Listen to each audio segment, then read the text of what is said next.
Hello, Western Heights Church family. It's good to be here. It's Wednesday, and it's time for another Wednesday Minister Moment.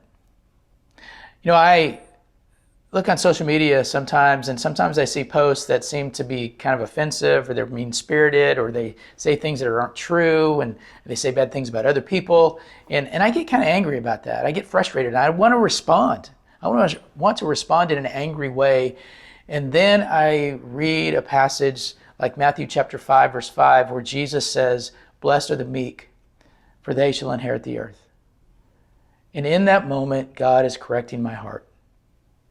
And I realize that angry response is not something that I should do. The word there that Jesus used for meek, when we look at that, we think of weakness, don't we? We think of somebody who is wimpy. But that word really doesn't communicate that message. In fact, it's used again in Galatians chapter 5, verse 23, where Paul is talking about the fruit of the Spirit. And it's the word for gentleness. Paul is calling us to be gentle. That if we have the Spirit within us, then we will also exhibit gentleness in our lives. It's a word that Jesus uses about himself. In Matthew chapter 11, verse 29, Jesus says this, "Take my yoke upon you and learn from me, for I am gentle and humble in heart." Now, Jesus isn't somebody that I picture as being weak. Jesus is gentle. He is meek, but he's not weak. He healed the sick. He raised some from the dead. He had the power to do that. He cast out demons. He went to the cross for you and me, one of the most horrible deaths, and he didn't complain about it. He suffered through that, and then on the third day he rose. He had the power to raise from the dead. That's not a picture of weakness. That's a picture of power. And yet Jesus was gentle. He was meek. He was a person who was humble.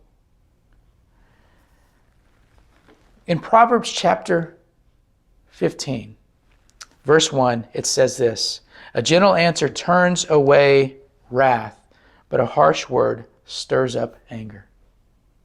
A gentle answer turns away wrath. A gentle answer, that concept of gentleness and meekness has the power to turn away wrath. You see, meekness isn't weakness. Meekness is really power under control. Sometimes our desire for anger and retaliation needs to be held in check so that gentleness can be seen if the Spirit of God is really guiding us. And when that spirit of gentleness is seen, sometimes it can have tremendous effects on others.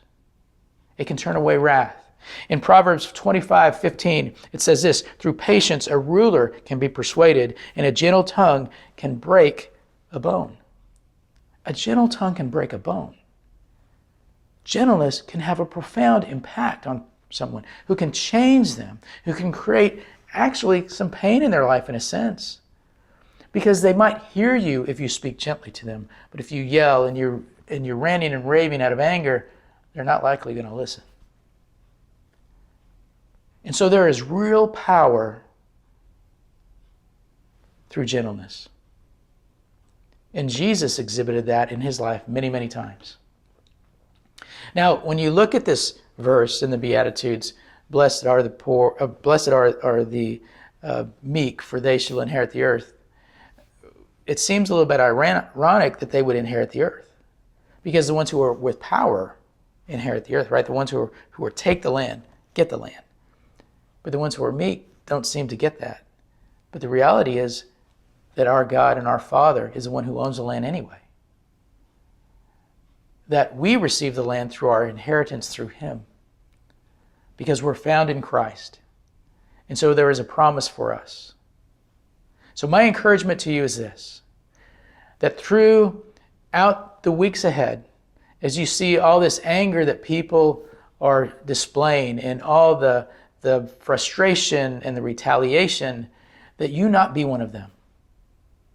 That you do what is right. You speak up for those who are in need, but that you respond gently. And that through your gentleness, May the power of God be seen so that hearts can be changed. That's my encouragement to you. I hope that you have a great day today and a great week ahead.